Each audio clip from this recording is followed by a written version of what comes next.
उपस्थित सर्व सन्माननीय ज्ञाते वक्ते रसिक श्रोते आणि सुज्ञ परीक्षक, मी हुतात्मा राजगुरू महाविद्यालयाची विद्यार्थिनी आपणासमोर विषय मांडते वाचताना वेचलेले. माझ्या आयुष्यातील एक प्रसंग सर्वप्रथम मी या विचारपीठावर मांडते. खरे तर वाचनाची प्रेरणा मला आतूनच मिळाली. घरात ज्ञानोबा तुकोबांच्या गाथा होत्या, वारकरी संप्रदायाचे ग्रंथ होते. आजोबा अनेकदा ते वाचताना बसलेले दिसते. मीही खूपदा त्या गाथा चाळून पाहिल्या.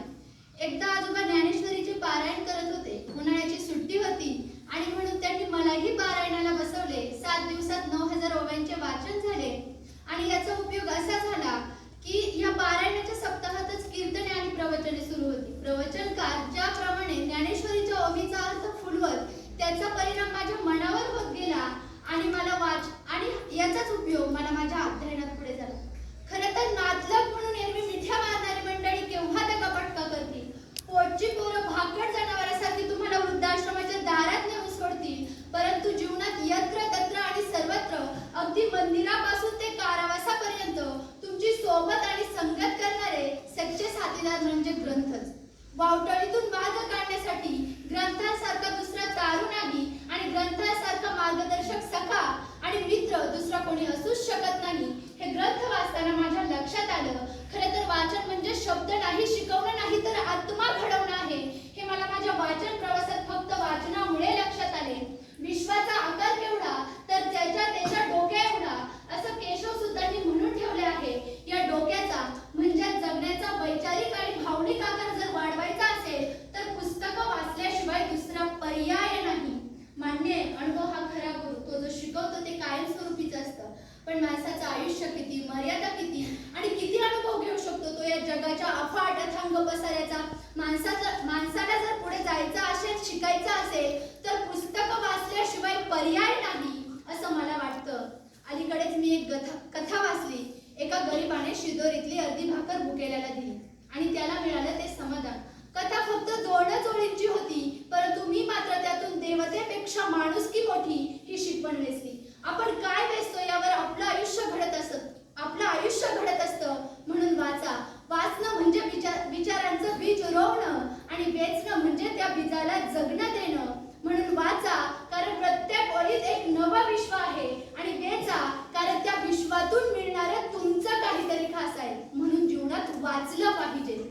खरं तर मी एखादं पुस्तक वाचायला घेतलं की मला असं वाटतं मी लेखकाबरोबर प्रवासाला निघालो. काही पुस्तकं आपल्याला हसवतात, काही रडवतात, काही विचार करायला लावतात आणि काही आपलं आयुष्यच बदलून टाकतात. जर आपल्याला कधी असं वाटलं की आपलं आयुष्य खचत चाललंय, सर्व बाजूंनी हार होत चाललीये, दिशा सापडत नाहीये, मार्ग सापडत नाहीये, चहू बाजूंनी भयान वणव्यानं वेढलं आहे, तेव्हा रजनीत देसाईंचं श्रीमान योगी नक्की वाचा. खूप स्फूर्ती आणि प्रेरणा मिळते आपल्याला हे वाचल्यानंतर. छत्रपती शिवाजी महाराजांबद्दल आपल्याला अनेक गोष्टी माहिती असतात, परंतु ही पुस्तकं वाचल्यानंतर आपल्याला एक नवीन अनुभव मिळतो. ही केवळ एक कथा नाही, तर जीवनाला नवी संजीवनी देणारी थोर गाथा आहे. म्हणून श्रीमान योगी एकदा तरी वाचा. हा श्रीमान योगीचा अनुभव माझ्यासाठी खूप मोलाचा आहे. एखादं पुस्तक माणसाच्या आयुष्यात इतका बदल घडून आणू शकतं यावर कधी कधी विश्वास बसत नाही, परंतु खरंच श्रीमान योगी हे सर्वांनीच वाचण्यासारखं आहे. शिवचरित्र हे सर्वांनीच अनुभवण्यासारखं आहे.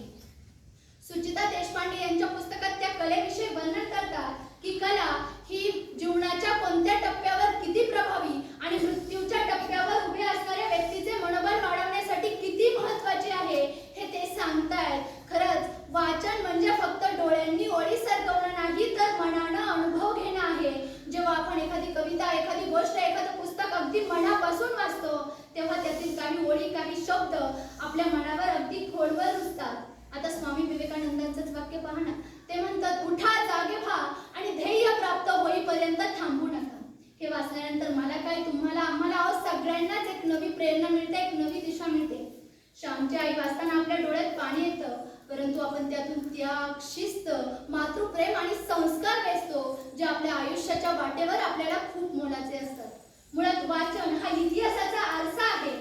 शिवाजी सावंतांचा छावा वाचताना शौर्य आणि साहस या प्रतिभा शक्तीने नटलेल्या छत्रपती या महाराष्ट्राला लाभला याची कृतज्ञता आणि छत्रपती संभाजी महाराजांबद्दल अतिवादर या भावनेने या पुस्तकाचं प्रत्येक पान वाचलं जातं, प्रत्येक पान वाचलं जातं, यात शंकाच नाही. आणि म्हणूनच हा छत्रपती छावा आपल्या काळजात, महाराष्ट्रात आणि इतिहासाच्या पानावर स्वर्ण अक्षरांनी कोरला जातो. अगदी मृत्यूचे 40 दिवस, बहादूर गडापासून ते पुढचे 40 दिवसाचे अतिशय हृदयद्रावक कथन या पुस्तकात त्यांनी केलेले आहे. आणि हीच मी वाचलेली अनमोल रत्न आहे, जी माझ्या आयुष्यात मला पुढे नेत चालली आहे. शेवटी जाता जाता या व्यासपीठाची रजा घेता आणि माझ्या वाणीला पूर्णविराम देताना संत तुकाराम महाराजांच्या शब्दात देते. आम्हा घरी धन शब्दांचीच रत्ने, शब्दांचीच शस्त्रे यत्न करू. आम्हा घरी धन शब्दांचीच रत्ने, शब्दांचीच शस्त्रे यत्न करू. शब्दची आमुच्या जीवाचे जीवन, शब्दधन वाढवू जनलोका. धन्यवाद.